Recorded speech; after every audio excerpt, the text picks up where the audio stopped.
Здравейте, уважаеми зрители! Добре дошли в предаването "Богатствата на България", където отново ще се опитаме да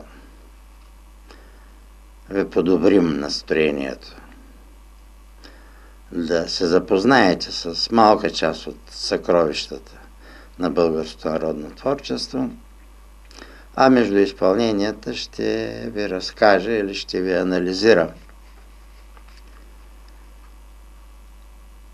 икономическата политика на България, такава каквато се провежда, и какво точно би могло да помогне за излизане от перманентната 20-годишна икономическа криза, в която се намираме. Защото това, което ни се сервира по медиите, че лошото състояние на българската икономика, мизерията, която е обладала българския народ, е плод на световната финансова криза, това абсолютно не е вярно. Състоянието на икономиката в България, на селското стопанство, на промишлеността, на услугите, на туризма, е плод на 20-годишните усилия на управляващите за унищожение на българската икономика, а не резултат на световната финансова и икономическа криза. Има влияние. И за това така ще говорим, но истинските причини за мизерията в България е това, че ни управлява една политическа класа, която изпълнява безпрекословенно указанията на Световната банка и на Международния валутен фонд, а те водят до резултатите, които имаме в България. До тъй наречения българоцид. Специфичен начин на унищожение на българския народ. Не чрез кланета, не чрез убийства, чрез пушки и картечници, а по икономически път. По едно време се говореше за една така наречена неутронна бомба, която била по-модерна от атомната. Тъй като гръмнела неутронната бомба, с потоците от неутрони унищожавала всичко живо. А сградите, машините, съоръжения, всичко останало оставало непокътвано, тъй като няма ударна вълна, няма огън и жупел, но всъщност е унищожен живота. Нещо подобно се води, като неутронна война, се води и срещу българския народ, но чрез икономически средства. Естествено, както и друг път съм споменавал, това не е само чрез икономически средства, това е и чрез медиите. Тъй като не може да докараш до заблуда един народ без съвременните средства за масови комуникации. Мас-медиите. Всъщност това са инструменти за обработка на масовото съзнание. И когато непрекъснато ни управляват, уточняват, внушават, че ни управляват такива, каквито ние заслужаваме, това е една от поредната лъжа, защото нас не управляват такива, каквито медиите лансират. А медиите си имат собственици. Собствениците определят политиката.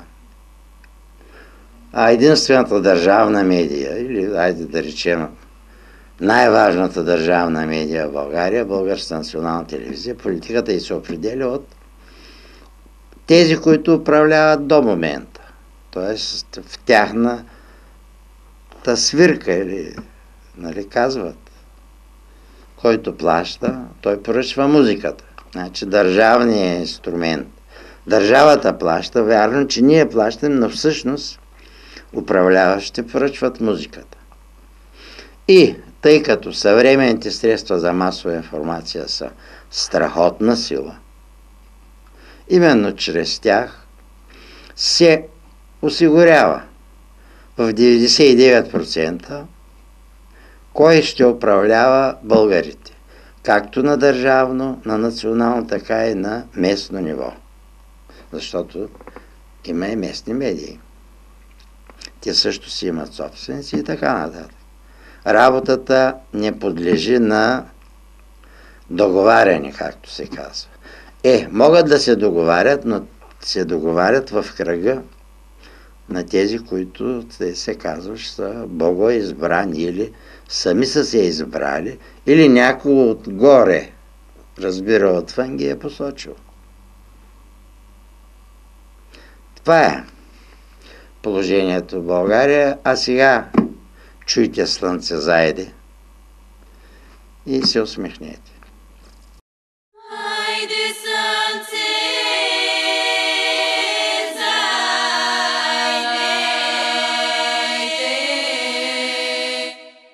меѓу две планини на немови. Хайде, слънце,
И така да продължим за икономическата политика, която се провежда през последните 20 години и която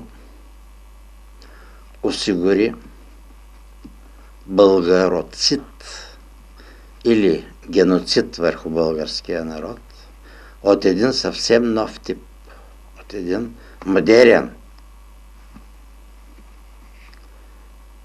бих казал, тип.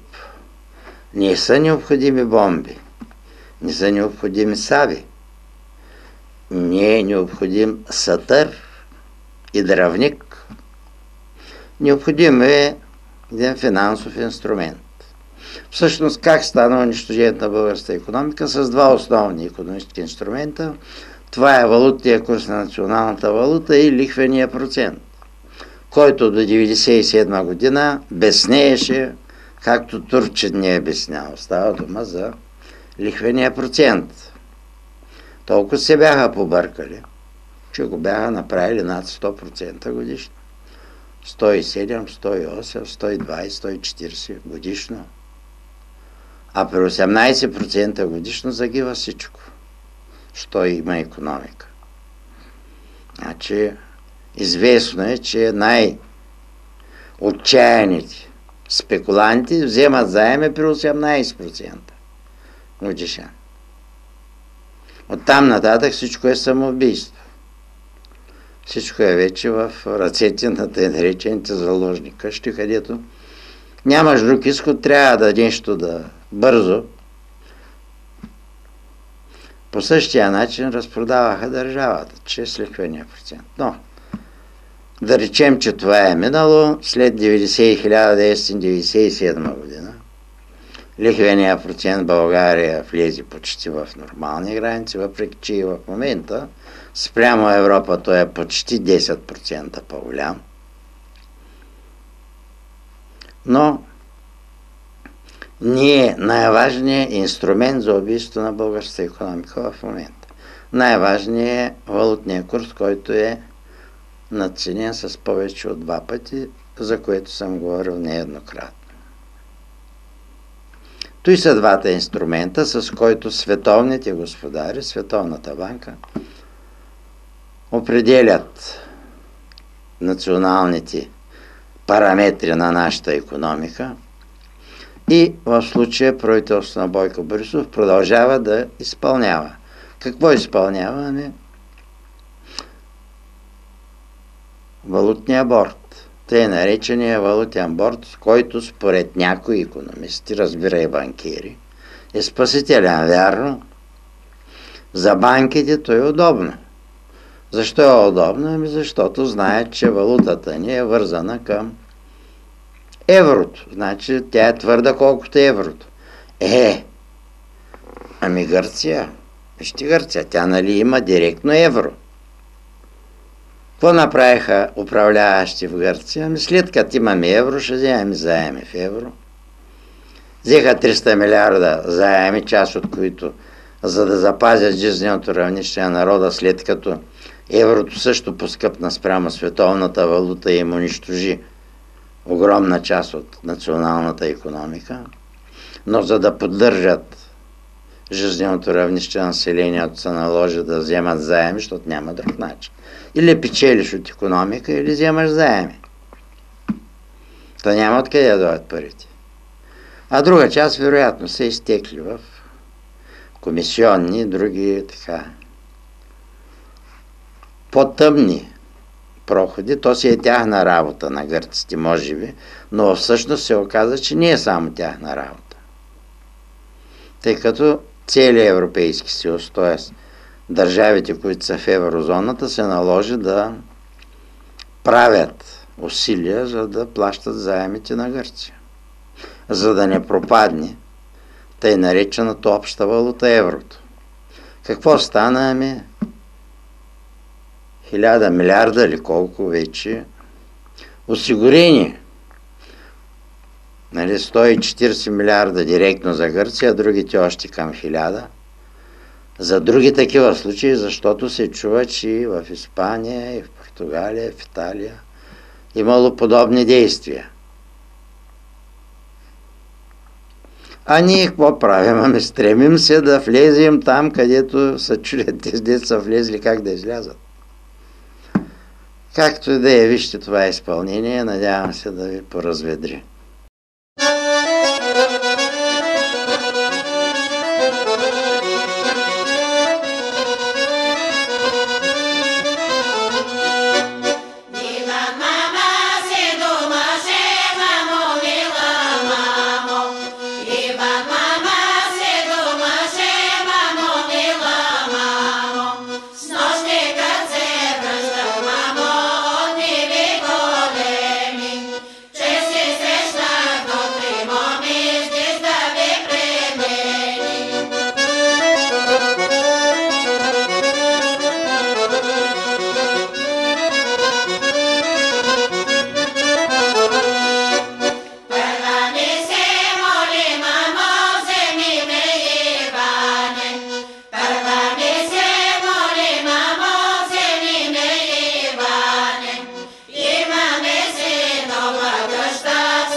И така, какво би могло да се направи, за да се съживи икономиката? Ами естествено да се нормализира курса на лева.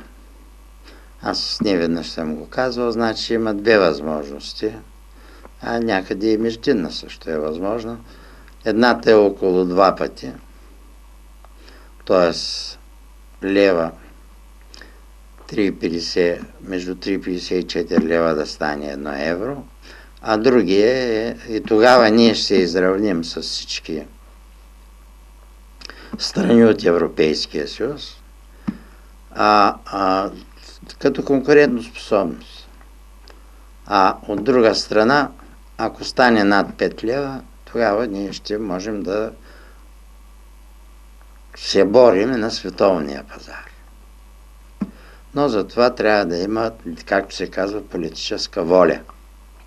Но кой ще загуби? Значи, ще спечели целият български народ след известен период от време, тъй като икономиката ще се събуди, селското стопанство, промишлеността, туризма, всичкото и ще започне да действа, да функционира нормално. Но банките ще загубят. Защото те, примерно, имат авуари в няколко милиарда лева. И като поевтине лева, значи двойно, те двойно им са намаляват капиталите. Не е хубаво. И най-вероятно няма го позволят, защото парите са в тях. А капитала, промишления и всичко останало извън банките, вече, да се каже, почти го няма. Но, дали това е единственото средство? Защото в Европейския съюз, както знаете, еврото беше достигнало до лев 20, лев 20, долара беше достигнал до лев 20, лев 25. Тъй като не сме прикачени твърдо към еврото, а в момента лев 50, надявам се, може и лев 60, така. Значи доста поевтиня еврото. А ако се върнем към началото на образуване на еврото, то тогава беше по-евтино даже от долар.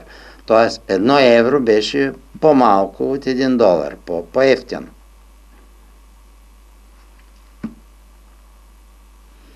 $1 примерно беше 1 евро и 10 цента.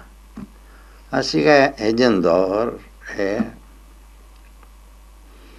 така 0,80 или 75, или по-точно 1 евро е 1,20, 1,25.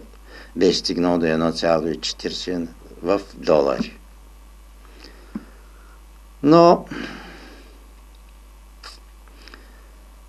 това е, тъй да се каже, отпускане леко на хватката, тъй като Европейския съюз, в случая с Гърция, не е единствен и освен това той е много тревожен. То е, че финансовата политика на Световната банка, която се изразява и чрез Европейската централна банка, т.е. чрез управлението на еврото и курса му спрямо долара, е направила сериозен гаф. В какво се изразява този гаф? Ами в унищожение на икономиката на Европа, на еврозоната. Вие не знам дали сте обръщали внимание, но хитрата стара Англия въобще не е в еврозоната. И новото правителство спечели изборите, именно стои, че казаха, ние не искаме. Дума не може да става Англия да влиза в еврозоната и да се заменя британската лира с евро. А пък англичаните не са какви да е. Те са били световна империя, световна сила и сега не искат да бъдат унизявани. Сега, друг е въпроса чрез еврото. Друг е въпроса, че ако се проведе от средите зад долара или зад световната валута, американския долар, тези, които управляват света, специална политика спрямо лирата, също ще може да се достигне до същите резултати. Но за това следващия път. Сега се насладете на това изпълнение Дайчовото. Бог да ви пази и се надявам да се видим следващия път.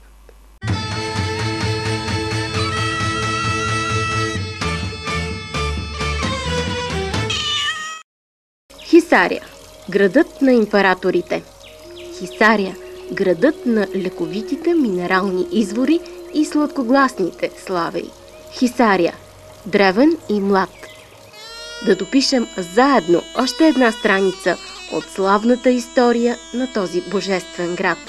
От 5 до 15 август град Хисаря ще бъде домакин на първия балкански шампионат по фолклор Еврофолк Жива вода 2010. Стотици фолклорни колективи ще огласят с музиката, песните и танците си градът на живата вода. Да възродим фестивалната традиция в Хисаря.